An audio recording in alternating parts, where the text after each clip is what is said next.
Hello everyone, welcome to the circuit Paul Ricard here in Le Castellet. It is round 5 of our Ferrari Challenge for 2024. Here we are then, the south of France, and it's beautiful. The temperature is positively balmy, B-A-L-M-Y, very warm. And it's a very packed grid for our Coppa Am race, which is about to get underway as we reach the second half of our 2024 season.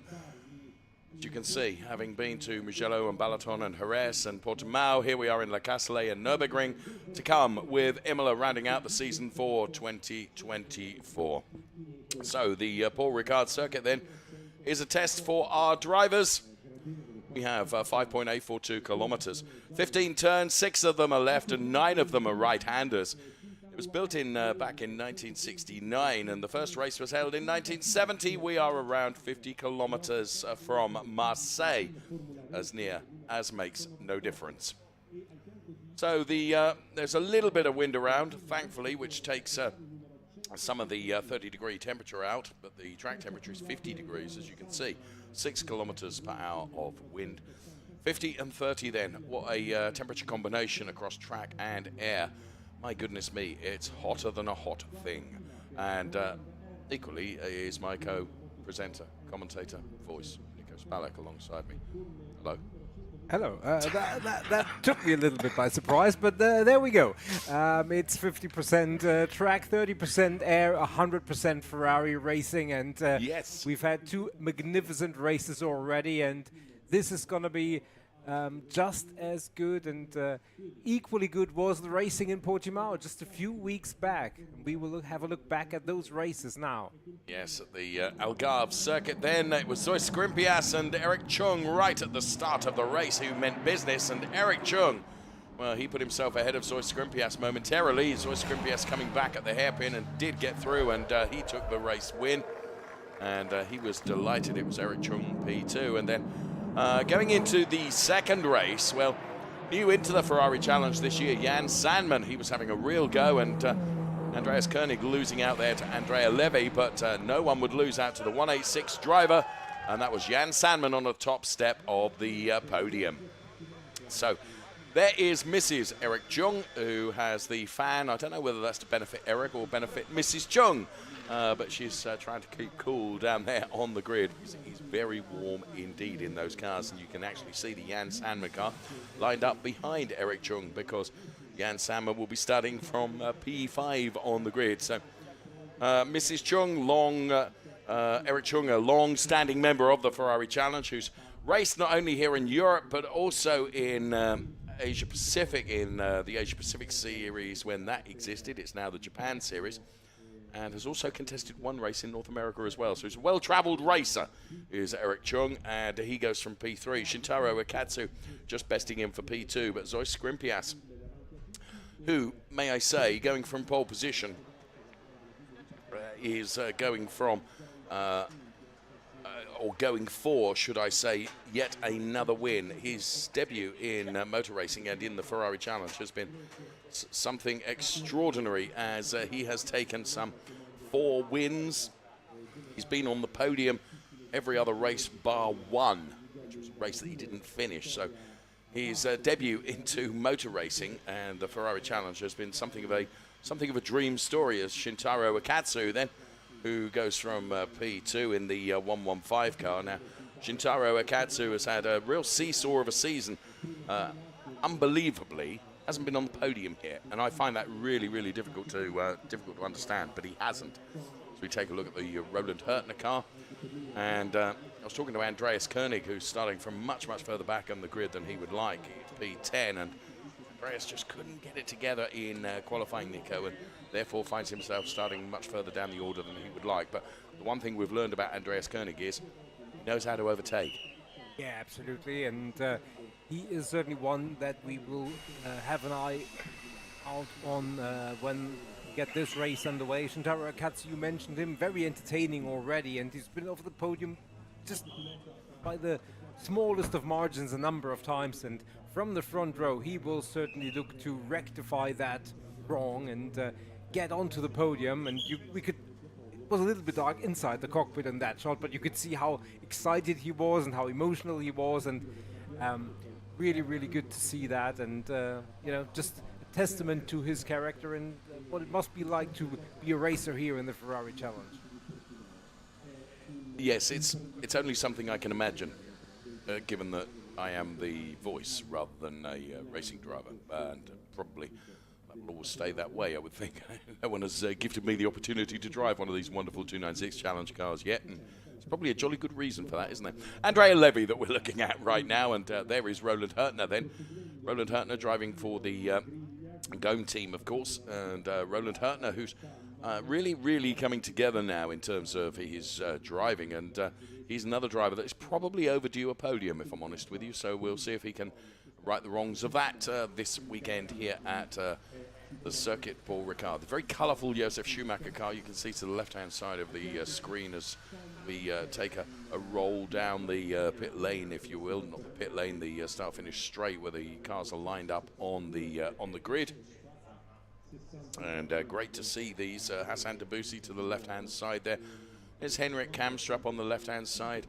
And then alongside Henrik Kamstrup is the car of Guy Favet. And there is Stephen Earle's car, the number 100 car on the left-hand side of the grid. And Roland Hurtner, who we were talking about just a few moments ago, on the left-hand side. And then it is Jan Sandman as we get to the sharp end of our grid for this first of the Coppa Shell Am races this weekend. 2 races to come, of course, and our pole sitter is to the left-hand side of your screen, and that is Zeus Skrimpias, engineered by the Ineco Rapata Course Ram team, Zeus Skrimpias. There you can see the 1-minute board ready to be held aloft to advise the drivers that we have minute to go before the start of the race. Let's meet one of our Coppa Shell Am drivers right now, and this is Hassan Debussy.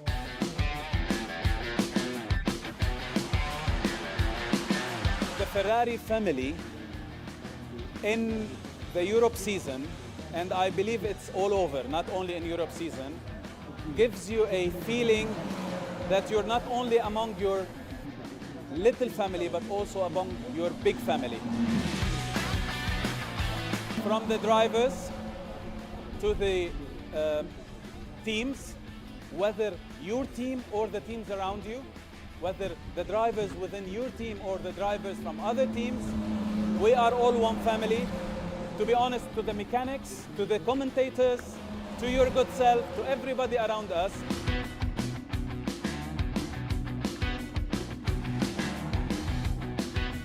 With whatever you do, whether you go racing, whether you chat, whether you go for lunch, whether you stand up watching others driving, it's the family experience that I think no one else other than Ferrari can do. And it's really unique.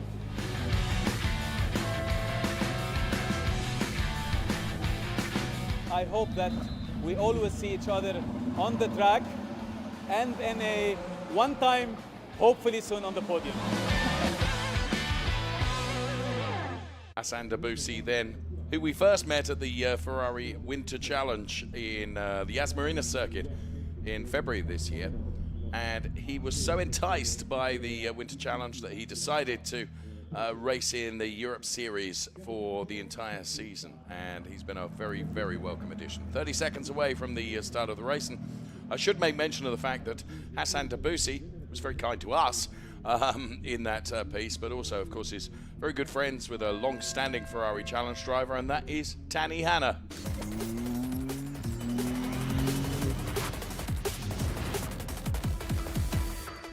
Tani Hanna himself raced in the Ferrari Challenge here in Europe for many, many years to great success as well. So there we have it then. The Richard Mille safety car will be leading the cars away on their formation lap. As always, a rolling start in the Ferrari Challenge. And this, the Coppa Am Race 1. And the cars then are released from the grid. We will bring you the grid in full in just a moment's time. We go from back to front in terms of the grid. And it is Mutlu Tarzev going from P19 on the grid. And then from P18, Alvaro Ramos. P17, Josef Schumacher. They complete row 9. On row 8, it's Lisa Clark and Hassan Debussy, the driver that we heard from just a few moments ago, completing row 8. Max Hervé George and Paolo Scudieri go from P14 and 13, respectively. Then it is Guy Favet and Henrik Hamstrup, P12 and P11. P10 is Andreas Koenig, and Stephen Earle is alongside P9.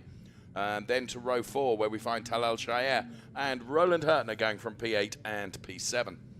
It's Giuseppe Romelli and Jan Sandman going from P6 and P5. They complete row 3. And on row 2, it's Andrea Levy and Eric Chung, both danger men from there. Shintaro Akatsu goes from P2, and going from pole position, it is Zeus Skrimpias.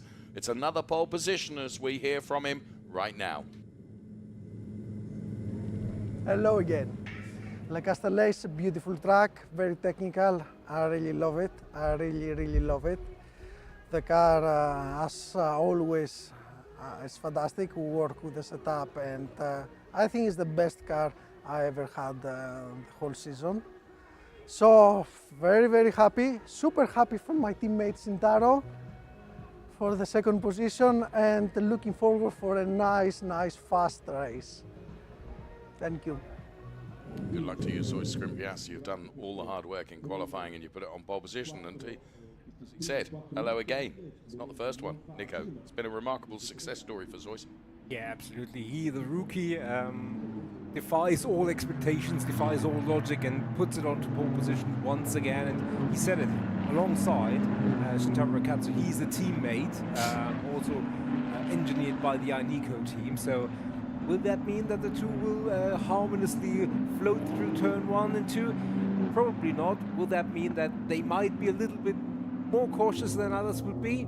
Potentially. We will find out. But the thing is, there are so many cars behind them, they can't really go it slow in any shape or form, because they'll find themselves in P2 and P3 if they do that, because Eric Chung and Andrea Levy certainly not going to wait around. You're absolutely right. They're not. There are so many drivers, in my opinion, Nico, that are perhaps a little bit out of position for qualifying. Jan Salmon is one of them. Andreas Koenig is another. Yes, all sorts of things can happen, and probably will. This is the Ferrari Challenge, and this is our Coppa Am Race 1 of the weekend. So the cars line up in grid formation, side by side, then behind the Richard Mille safety car, which will indicate right, and will go off into the pit lane right about now, Nico. And there you can see the safety car does go off into the pit lane. Therefore, it becomes the responsibility of Zeus Skrimpias and Shintaro Akatsu to control the pace of the rolling start. Then we will throw the lighting gantry virtually to the left-hand side of your screen so that you can see when the lights go out. And when the lights go out, it will be time for racing. Now, Zeus Skrimpias and Shintaro Akatsu side by side, and already you can see that Eric Chung and Andrea Levy are very determined to get going, and I think that that was not a particularly satisfactory start, Nico, because all the drivers are supposed to go through their grid boxes, and they certainly didn't. Zeus Skrimpias, nonetheless, has converted that pole position into P1. One or two drivers running really wide, including Andrea Levy there. So it is Zeus Skrimpias leading from Shintaro Akatsu. Then it is Eric Chung, who is in P3. I think it was Giuseppe Romelli that has moved up to P4 already. So let's see how we pan out here. And Andreas Koenig, who I said would be one of the danger men, is up to P5 already. And no surprise, the start is under investigation. I really think that start was, yeah, not the way it should have been, Nico, because the rule is on the formation lap, and at the conclusion of the formation lap, each driver is supposed to go through their nominated grid box before the start of the race. Here's Andrea Levy and Andreas Koenig side by side, and here is our race leader, and Shintaro Akatsu running in P2. Zoe Scrimpias leading from Shintaro Akatsu. Then it is Eric Chung and Giuseppe Romelli. And then Eric Chung, who has got the better of Andrea Levy. Yeah, Andreas Koenig now moving up the order and continuing, and you could see the pace that he has in the car. And now Andrea Levy also under pressure from Roland Hurtner potentially. Jan Sandman is one of the drivers who went backwards at the start, and he's just to the right-hand side coming in too short, and he's starting from P5.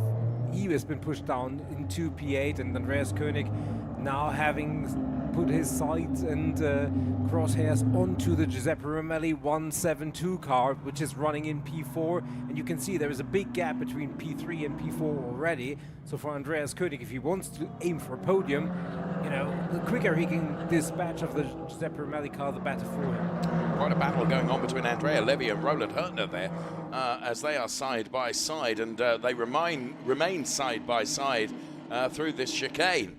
And here is race leader Andreas Koenig then. Then it is Shintaro Akatsu and Eric Chung.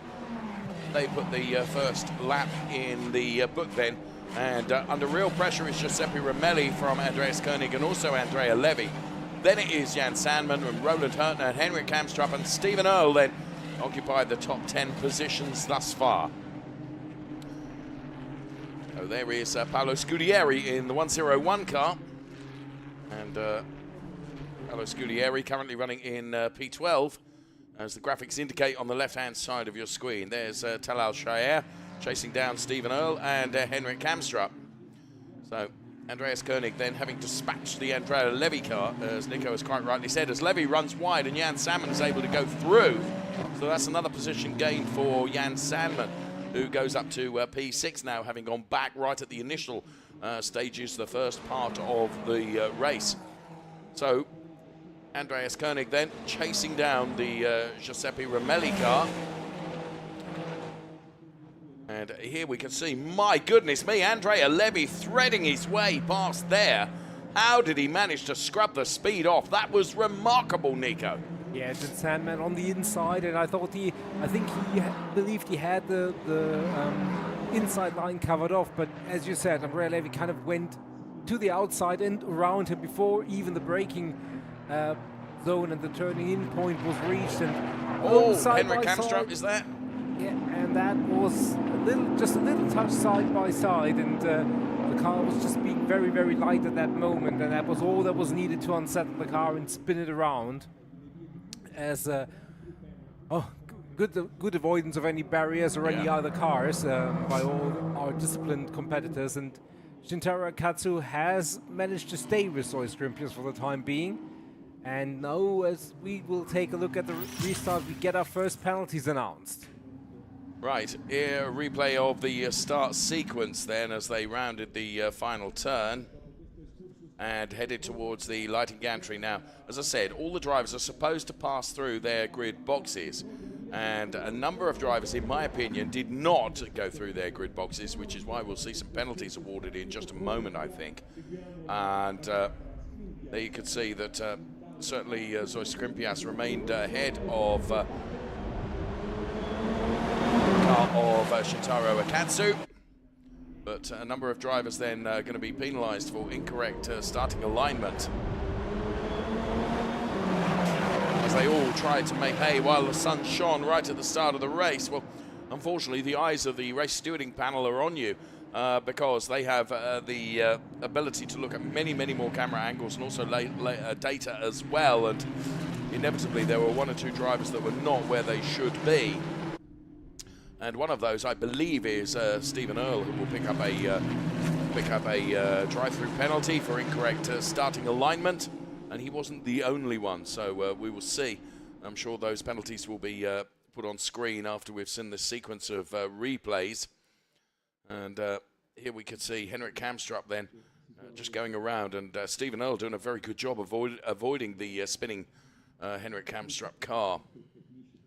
So, interestingly, the Andrea Levy was, that was Andreas Koenig, isn't it? Yeah, and that was Andreas Koenig with a daredevil move on the Giuseppe Romelli car, and that didn't has pay off. but it also dropped Giuseppe Romelli down the order. So we'll see what happens, what comes of that. So there you can see the first of the drive-through penalties, which is being given to car number 100 for incorrect starting alignment. Car number 100 is Stephen Earle, who's currently running in P7. Well, that's going to do for his P7 chances. Now, the penalty for car number 171, which was ordinarily awarded, which 171 is Andrea Levy, that's been deleted. So obviously on reflection, they've looked at that again and decided that Andrea Levy should not have a penalty, so he doesn't have to take that drive-through penalty. So car 100 does have to have a drive-through penalty. Now also, incorrect starting alignment affects our driver that is P2, and that's Shintaro Akatsu. So he is going to get a drive-through penalty, which is going to elevate Eric Chung up to P2. And of course, Andrea Levy, whose penalty has been rescinded, will go up to P3, if my reckoning is correct. You mentioned that Shintaro Akatsu didn't have it his way in terms of podiums, and now he's running in a firm P2 position, but obviously very, very unfortunate. Well, you know, if he was in breach of the rules, then the penalty is accurate, and there is no doubt that race control did check all the facts and made sure that that is correctly allocated. But for him, obviously very unfortunate, running in P2. That will do in his race, and for Zoe Scrimpius, that means on the one hand side, his closest competitor and pursuer is gone, but it also means his teammate, who may provide a little bit of a cushion towards Eric Chung, also no longer there. Andreas Koenig is out of the car. Yeah, that's, I don't know quite what happened. It's probably a consequence of that coming together with the Giuseppe Romelli car, and well, we didn't quite see the damage that his car must have picked up, but certainly very, very unfortunate, especially after the great start that he put on the top. Yes, and Giuseppe Romelli has also brought the car into the pit lane as well. I can see from one of our feeds that they're working on the Giuseppe Romelli car with a view to getting him back out again, but he's out of the car now, so I don't think he will be back out again. So unfortunately, that's retirements for Giuseppe Romelli and Andreas Koenig. Meantime, Eric Chung doesn't really have to fight Shintaro Akatsu too hard here, because Shintaro Akatsu, having been given a drive-through penalty, he's got 3 laps within which to take it, and that will elevate Eric Chung up to P2. Of course, what Eric Chung wants to do is keep on terms with Zoe Scrimpias, and actually he needs Shintaro to come in and take that drive-through penalty straight away so that he can focus on getting up the road towards Zoe Scrimpias. And the longer Shintaro stays out there, the more hard it is going to be for Eric Chung to get in terms with him, because, I mean, Zois is, well, very nearly 2.6 seconds ahead of Eric Chung right now. So Shintaro Akatsu there is, I think, at the conclusion of this lap, going to have to come in. That will be, I think, perhaps his 2nd or 3rd lap since having been awarded that penalty. And you can see Giorgio Sonagiotto, who's team boss of Shintaro Akatsu's team, would suggest he doesn't look particularly happy with that penalty award.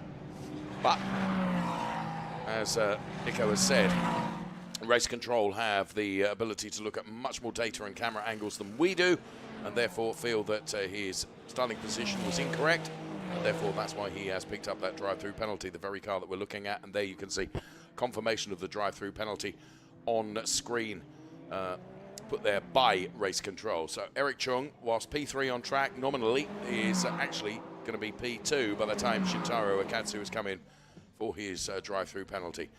The order is Scrimpias, Akatsu, Chung, Levy, then it's Sandman, Hurtner, Talal Shayer, Paolo Scudieri, Mutlu Tarzev, and Josef Schumacher. Tell you what, it's been a brilliant start from Mutlu Tarzev, Nico, who started further down the order. Yeah, definitely. He has moved up the order significantly. A little bit stealth-like, because we really didn't see much of it, but very well done. So now we will see. Will Shintaro Akatsu make way and yield that 2nd place by virtue of diving into the pit lane? It's going to be interesting, and Eric Chung, certainly it's going to be in his interest. And yes, indeed, Shintaro Akatsu takes the wide line there, and that leads into the pit lane. The fact that you're really helpless and you just go straight at what feels like a snail-like speed, this must be one of the hardest moments as a racing driver, because you can see everybody go, or you can sense everybody going past, and there's nothing you can do about it. No, pit lane speed limited, of course. So that has dropped Shintaro Akatsu down the order. Zoe Scrimpias continuing to lead and sets the fastest lap, which, proves not only that he's the quickest, but it means that he banks another point. And there is Shintaro Akatsu as we see another retirement as well as great shame that is. Shintaro Akatsu rejoins then and rejoins P7 or 8. And it's P8 as Andrea Levy goes by. There is Henrik Kamstrup and Hassan Debussy and Lisa Clark together there, who are running P12 and P13. So Zoe Skrimpias with 2.899 seconds of advantage over Eric Chung, who's running P2. Then it is Roland Hurtner, who's up to P3, with Jan Salmon P4. So Zoe Skrimpias then doing what he has done so many times before. And that is just finding his own pace, finding his own level, sticking to it, and it tends to be very, very quick. And 2.7 second margin. Eric Chung has got a lot of work to do to try and get on terms with him. But Eric Chung will set about that because whilst P2 is a really, really good position, he would like to take the race win, and it wouldn't be the first win for the driver of the 198 car this year. Now, what we have seen with Zoe Skrimpias is once he gets his nose in front, he looks very, very settled indeed and very comfortable in that position. So we'll see if he is able to hold on to that, as we can see in the pit lane. As there is Paolo Scudieri chasing down Talal Shaer. Talal is running in P5. Paolo Scudieri is running P6. And the incident involving cars 104 and 172 in turn 8 is under investigation by race control. That was Andreas Koenig's move on Giuseppe Romelli, which paid off for neither driver, regrettably, and has seen retirements for both of them. So Talal Shaer P5, Paolo Scudieri P6. And ahead of them is Jan Salmon and Roland Hurtner and Eric Chung, and of course our race leaders, so it's Skrimpias. They've all spread out really rather a lot, as you can see. As we get onto the start-finish straight with our P5 and P6 drivers, they've lost sight of those ahead of them already. Yeah, we've got the first two drivers are fairly close to each other, but then there is an 11 second gap, and then there is another 6.5 second gap between Salmon and Shaer. So you've kind of got a few couples of drivers bunched up, or at least relatively close to each other, but also very, very big gaps. And so if you're Roland Hurtner, you probably wish for a safety car to get back on terms with the top drivers. We certainly don't wish for a safety car. We wish for as much racing action that we can, but equally it would bring out the possibility for way more wheel-to-wheel battles. So almost half race distance, and Zoe Skrimpias 3.7 to the good, and Talal Shaer is trying to increase his gap over Paolo Scudieri. And Shintaro Akatsu, in spite of the drive-through penalty, still running in P7. Yeah, and that's remarkable, really, and he will have the bit between his teeth now in terms of trying to just narrow the gap to Paolo Scudieri. But you could just see the Shintaro Akatsu car come into the picture there, as Paolo Scudieri is trying to find a way past that car. And here's Lisa Clark and Hassan Debussy, who are arguing over that P12 and P13 position at the moment. Interestingly, both of those drivers, I mentioned Hassan Debussy in the Winter Challenge earlier on. Lisa Clark was part of that as well, another well-travelled Ferrari Challenge racer. And Hassan Debussy then currently running P12. Lisa Clark is P13. Coppa Shalom champion in North America last season, and Lisa Clark choosing to race in quite a number of the European rounds as well. So Josef Schumacher P10, Henrik Kamstrup P11, Hassan Debussy P12, Lisa Clark P13. And Hassan Debussy then under threat potentially here from Lisa Clark. Zoe Skrimpias continuing to manage everything perfectly and actually increase his margin to 4.4 seconds. Yeah, Eric Chung lost quite a lot of time the last time around, and we will watch if that is a trend or that was just maybe a small mistake in one of the sectors.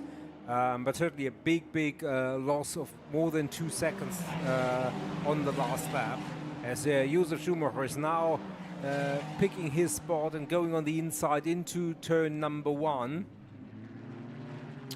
So the battle going on between Henrik Kamstrup and Josef Schumacher for the moment goes the way of Josef Schumacher in the multicolored Ferrari 296. He is running in P10 with Henrik Kamstrup behind in the metallic blue car. Then it is Hassan Debussy, who's just broken away a little bit from Lisa Clark now and is chasing these two.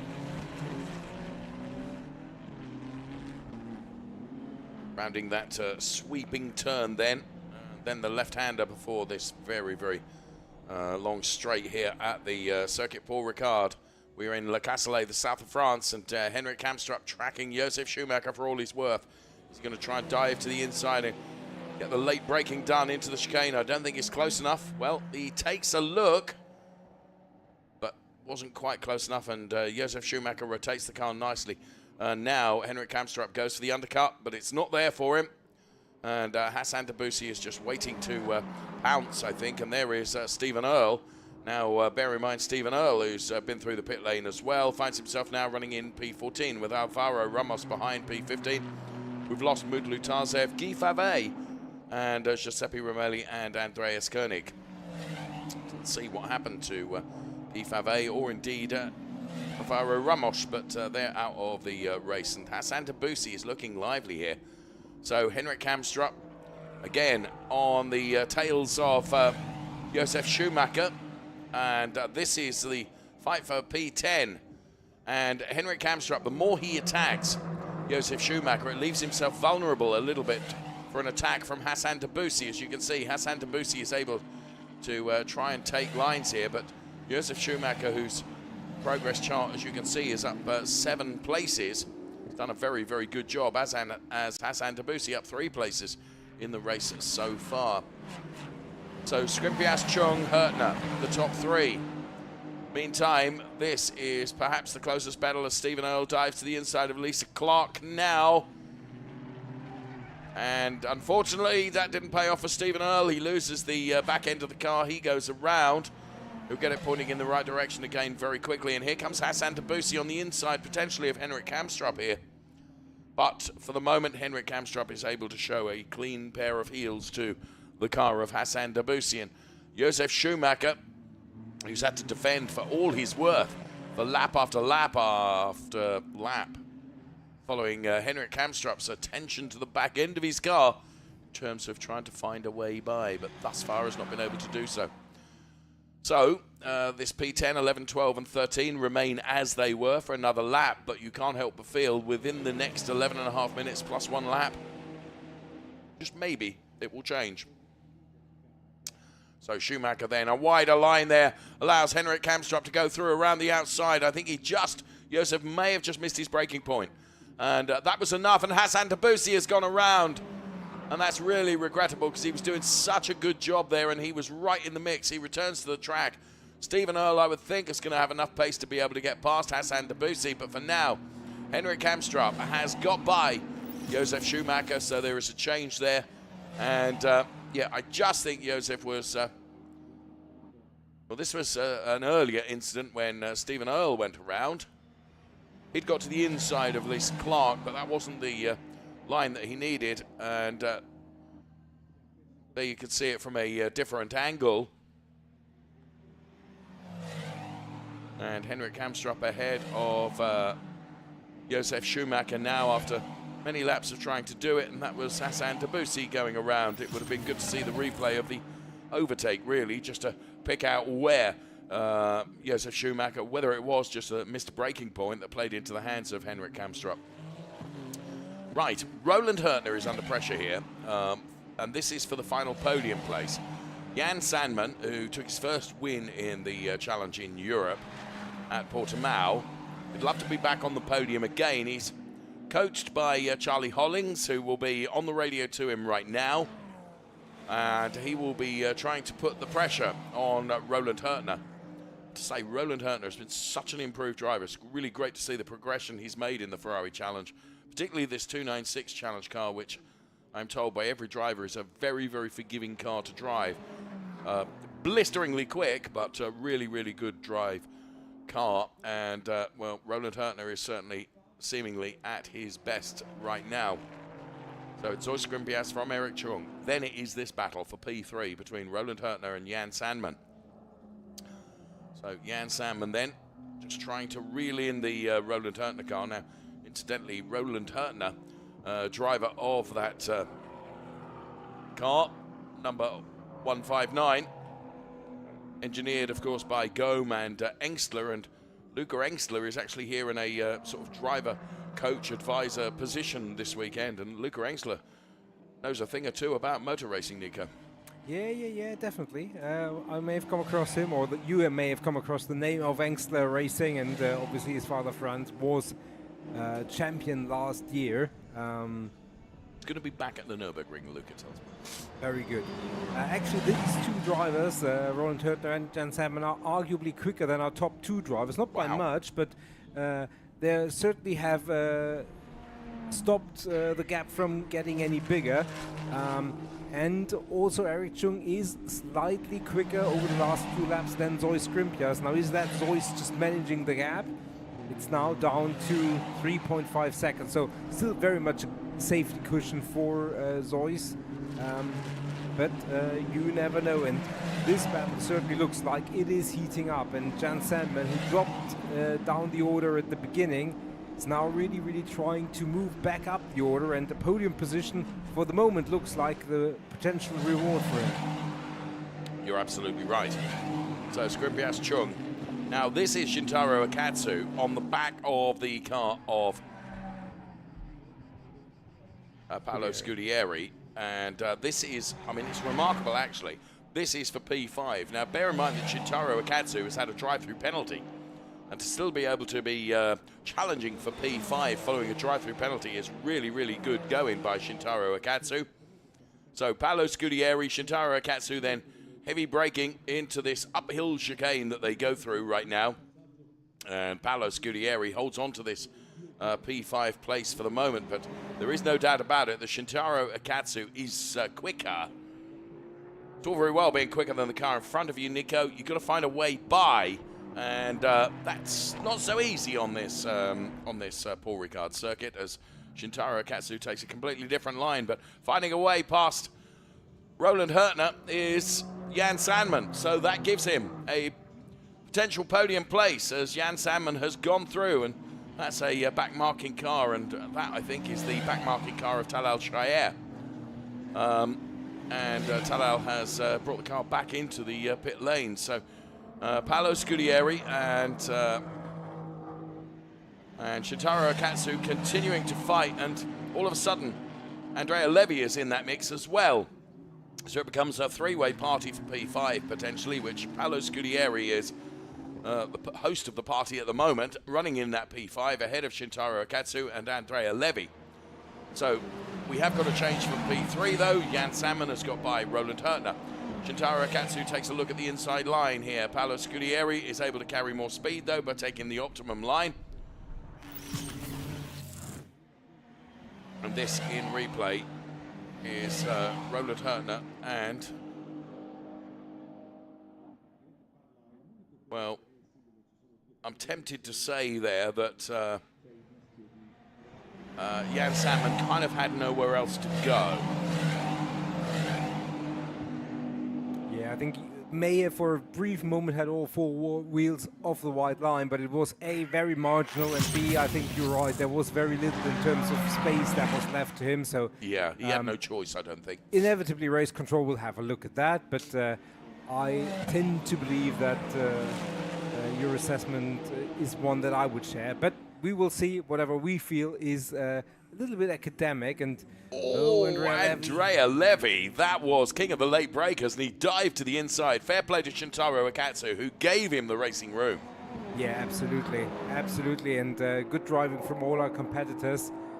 Just to update you, because we haven't seen the leaders in quite a while, Zois Skrimpias has increased the lead once again to 4.8 seconds, so that means he is racing with a safety margin and just managing the gap with 4.5 minutes remaining. But it's here where the battle is, and Andrea Levy, he's now putting the pressure on Paolo Scudieri, and Shintaro Akatsu will likely try and just stick with Andrea Levy for the time being and try to just be sucked through any gap that might develop. Yeah. And he can still think about trying to get back on terms with Andrea Levy later on, but if he starts attacking too much, that means both of them will have to focus on their battle, and progress will be halted. I think you're right. you know, Shintaro, he stands another good opportunity here because Andrea Levy, in trying to attack Paolo Scudieri, might find himself vulnerable. Look at him trying to protect the inside line there. And, oh, now Shintaro dives to the inside once again. So Andrea Levy and Shintaro Akatsu, this is not all over yet. We've got 3 3/4 minutes plus 1 lap remaining of this Ferrari Challenge Coppa Am race, and Andrea Levy runs really wide. So we get a replay here of this was Andrea Levy then, hard on the brakes. I mean, it was king of the late breakers. He did manage to get it rotated. Shintaro Akatsu just having to pull in behind Andrea Levy. What a move that was, as we see in replay there. And of course, just as we went to that replay, Shintaro Akatsu and Andrea Levy were having another go. And this is Lisa Clark and Hassan Debussy side by side. And Hassan Debussy then and Lisa Clark. So get back to this little battle, which is Andrea Levy and Shintaro Akatsu, which is not all over yet.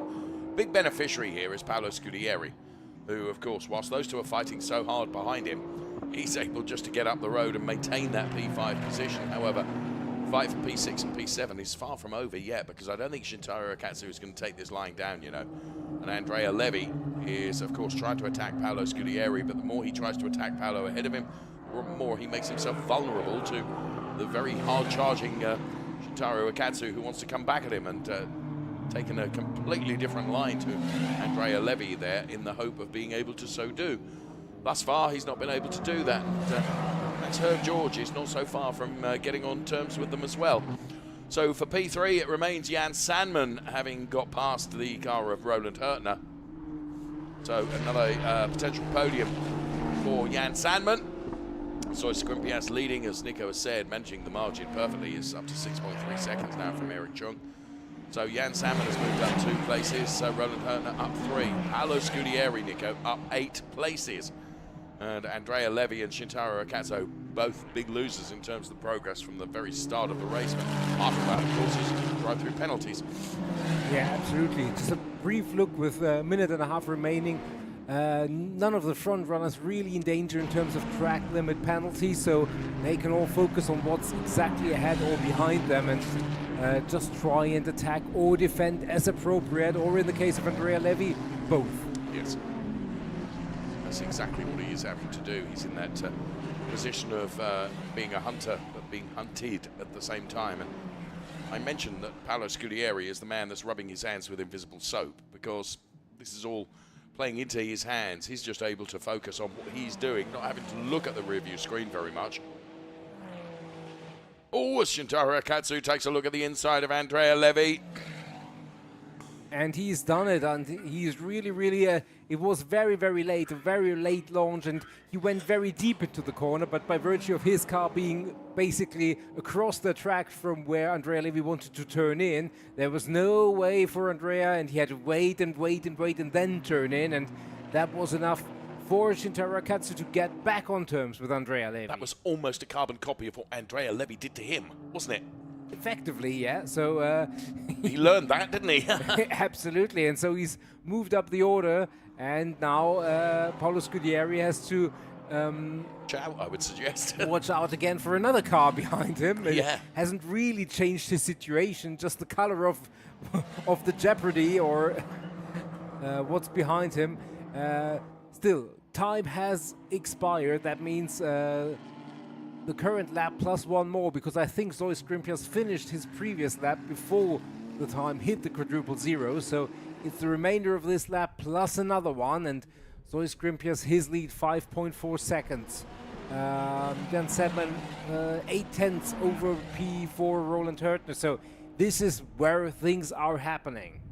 Okay, so Andrea Levy then, having seen that position taken away from Shintaro Akatsu, almost a carbon copy of Andrea Levy's move on Shintaro, ironically, is he going to try and fight that back? I think Shintaro Akatsu has got more life in his tyres, honestly. And he is really chasing down Paolo Scudieri now for P5. Taking a look at the inside there, he gets very close to the Samoka driver. ahead of him. So, Paolo Scudieri, who, up until this point, when defending against Andrea Levy, seemed to have it all completely under control. All of a sudden, Shintaro Akatsu, who's indicating left now, but Andrea Levy is going to try and come back at him. Is Andrea Levy going to have a go on the inside again? I think so. Is there going to be racing room left between the two of these drivers? Yes, there is. Great respectful driving from both of them. That, for my money, is the third, if I've counted correctly, overtake in that way through that chicane.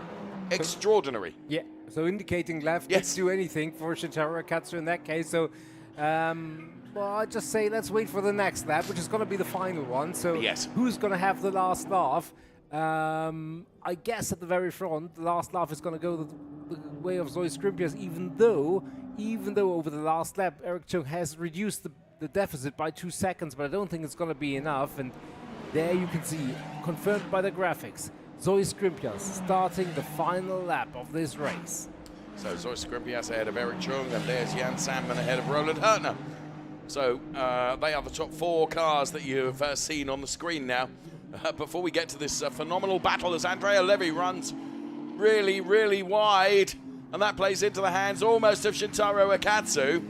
These two, was Andrea Levy, that was a big save, but Max Herve-George is able to take advantage of that now. What a race we've seen between these drivers. Yeah, especially this pack between Scudieri and George, all those cars in between, and George now going on the inside. He's got more track knowledge potentially here than Andrea Levy, but Andrea Levy, I mean, if there's an extra award for the most entertaining driver of Yes. the race, I think it's Andrea Levy's to lose, or certainly his. Well, but now obviously Shintaro Akatsu, he's got some gap towards Andrea Levy, and that means he can just focus on attacking for the rest of the lap, or can he? Done well. I think he's certainly got within a few tenths of Paolo Scudieri, but I have to say Paolo has just kept his head down, hasn't he, and just focused on looking forward. And this is Zoe Scrimpias then, the final stages of this race, and it'll be another potential victory for him. The final turns to be done. You're right, Eric Chung has got closer to him. He's reduced the margin to 2.3 seconds, but I just think that Zoe has managed the gap perfectly. I don't think he's under any threat here necessarily. I don't think there's anything wrong. I just think he's been able to, relax would be completely the wrong expression, but he has just been able to take it a bit easier over the final stages of this race, knowing he's got a comfort margin ahead of him. He brakes now. He's got a few turns to do, but then he will head to see the checkered flag. And Zoe Scrimpias for the Ineco Rapado Ram Corsa team heads towards the checkered flag, and it will be another win for the driver of the 168 car. This is Zoe Scrimpias. He flashes his lights and he receives the checkered flag. He takes the win from Eric Chung, and Jan Sandman then will head to take another podium, P3 for Jan Sandman. Then it will be Roland Hertner. Then presumably it will be Paolo Scudieri. We think that we'll take P5, but it's not guaranteed yet, because Shintaro Akatsu is all over the back of Paolo Scudieri, but surely Paolo has done enough as he heads towards taking the checkered flag. Well done, P5 Paolo Scudieri. Shintaro Akatsu takes P6, having served a drive-through penalty. Andrea Levy P7. And actually, those 4 drivers all should have a special award for providing such entertainment during the course of this race. Wow, what a race, Nico. Yeah, standing ovation for our competitors here in the Coppa Shell Am, and great respect to Jan Sandman, who didn't have a podium this season until he got his first one at the first race last time around in Portimao, and now he's a succession of 3 podium finishes in a row, so call that an upward trajectory. Also for Roland Hertner, who's really, really come on, and P4, P6, now P4 again over the last 3 races, really, really good. That podium's still elusive, but he's certainly shown that he has the potential. I mean, we don't have to talk about potential anymore with Zoe Scrimpias. I mean, it's just, you know, Remarkable. I don't want to call it dominance, but it is. It is, though. Mind-boggling. It is. It is domination. And he's just seemed to take it all in his stride, Nico. And there is a replay of last lap effort and Hassan Debussy, and he turns around, I think it's fair to say, wasn't nearly halfway alongside, and Lisa Clark spun around. She finishes in P12, but that could have been a few more positions higher. Hassan Debussy actually didn't cross the timing line yet, so maybe there was something. There is Henrik Kamstrup, who also had an incident towards the end of the race, but finished in P9. So, I mean, we were focusing on that battle, and for very, very good reason, but don't be under any illusion, there were many, many things happening around and behind them as well. Zoe Scrimpius was very even visible for us. Yes. Just by virtue of being up the road. Well, that was a race. That was a remarkable race. You're absolutely right. Ferrari Challenge doing a Coppa Am doing a fantastic job of racing. Brilliant stuff. Absolutely brilliant stuff.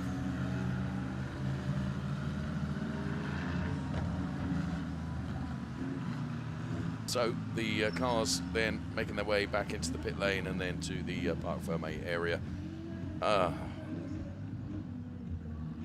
Pretty good job that that's the last race of the day for me. I'm not sure my voice would take much more, Nika.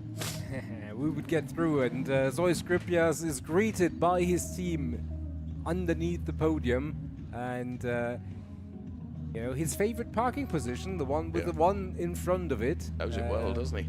Yeah, I guess you can get used to that. Yeah. So well done to Zoe Scrimpias then. And Giorgio Senagiotto goes to congratulate him, the team boss of the Nico Rapata Corsa Ram team. And Zoe is successful. Eric Chung P2, P3 Jan Salmon. Zoe always celebrates and does so by jumping onto the roof of the car. He is the winner. No questioning that.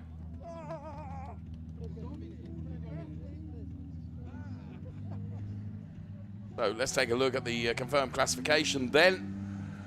Zoe Scrimpias from Eric Chung and Jan Salmon, with Roland Hurtner P4, Paolo Scudieri P5, ahead of Shintaro Akatsu, Andrea Levy and Max Irv George. They took the top 8 positions. Running in P9 was Henrik Kamstrup for the Formula Racing team. Then it was Stephen Earle, Josef Schumacher, Lisa Clark, Alvaro Ramos, Hassan Debussy, and regrettably the likes of Mutlu Tarzev, Talal Shayer, Guy for Giuseppe Romelli and Andreas Koenig. We didn't see across the finish line. However, another race to be done for our Coppa Am drivers tomorrow, and of course they're qualifying to come. We'll be hearing from Zoe Scrimpias in a few moments from now. Well done to him. It's another dominant performance from the driver who, I remind you, made his debut in motor racing and the Ferrari Challenge this year. Never done any racing before, finding himself at the Mugello circuit at the beginning of our season. Extraordinary stuff. So well done to Zoe Scrimpias. Another victory, and let's hear from him. He's down there with Ludovica right now, our race winner. Zoe, congratulations. You made a perfect race today from P1, from pole position to P1. Can you tell us how about you feel this moment? How do you feel? I feel super happy, super happy. It was a wonderful race. I really enjoyed it. And what else? It's fantastic, fantastic start of the weekend. Hope we continue tomorrow. Thank you for everything. Thank you. Well done, Zoe Scrimpias. You certainly wouldn't bet against that continuing tomorrow, would you? So, Ferrari Challenge, Coppa Am then getting underway then, Zoe Scrimpias, and, well, his teammate right alongside him, Shintaro Akatsu, as they headed into turn number 1.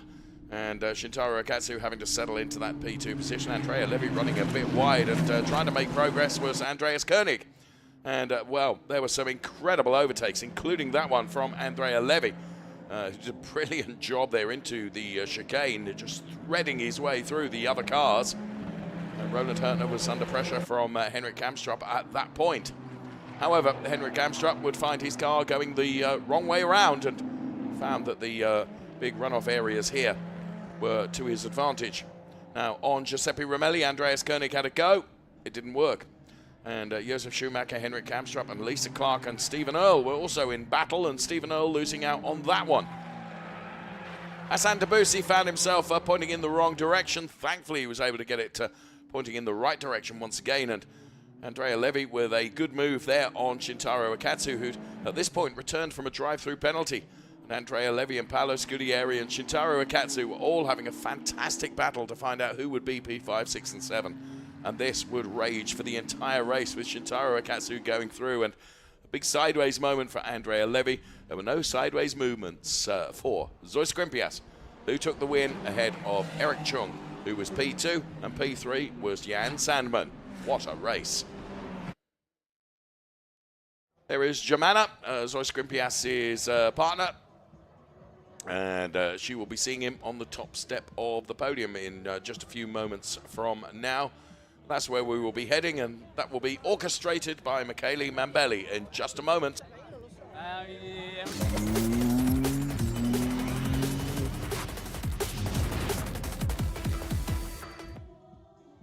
ready for the podium. On the podium, Roland. So, as promised there, Michele Mambelli bringing the drivers out onto the podium. Taking P3 and going to step 3 on the podium will be Jan Sandman for Castellet Racing. There's Jan. P2, Eric Chung. Well done, Eric. And the winner is Zoe Scrimpias. And taking the top step of the podium, the race win once again, it's Zoe Scrimpias. National anthem. Here comes the anthem.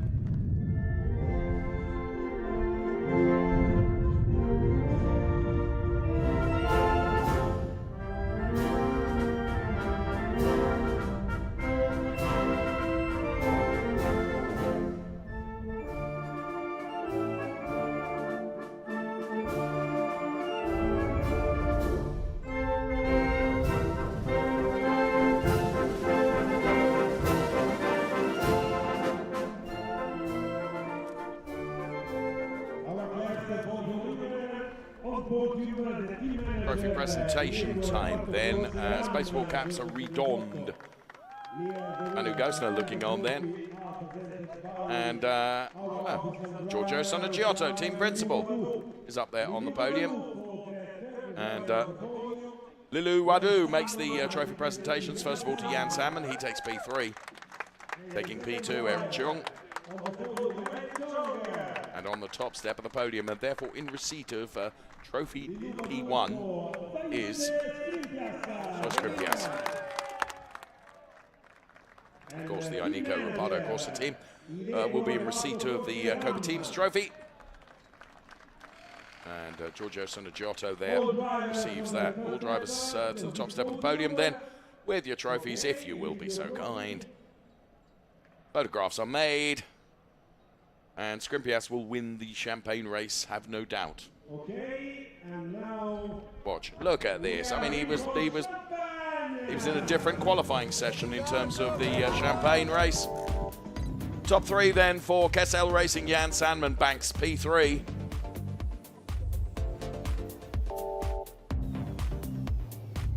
For Formula Racing taking P2, Eric Chung.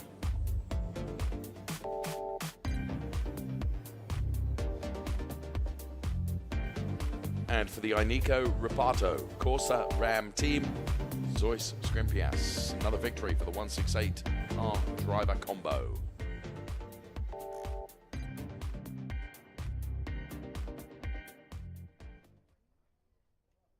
So Zoe Scrimpias leading in terms of the Drivers' Championship ahead of Eric Chung. They are P1 and P2 for the Coppa Am Drivers' Championship. And yeah. Andreas Koenig, P3, Jan Salmon moving up a place to P4. Andrea Levy dropping a place to P5. So that's the Coppa Am Drivers' Championship. The rest of the order, as you can see on screen ahead of you. So there we have it then. Coppa Am race done and dusted. Another race to come from those drivers tomorrow. Of course, we have qualifying sessions to come in the morning as well. So Coppa and 488 drivers, Coppa Am. and, of course, Trofeo Pirelli and Trofeo Pirelli AM drivers. So 3 great races to come, 3 great qualifying sessions to come tomorrow. From the Paul Ricard circuit, Le Castellet here, the Ferrari Challenge, day 1 of our race weekend here in the south of France for round 5 of our 2024 calendar. Thank you so much for watching. From Nico, from myself. See you tomorrow. Bye-bye for now.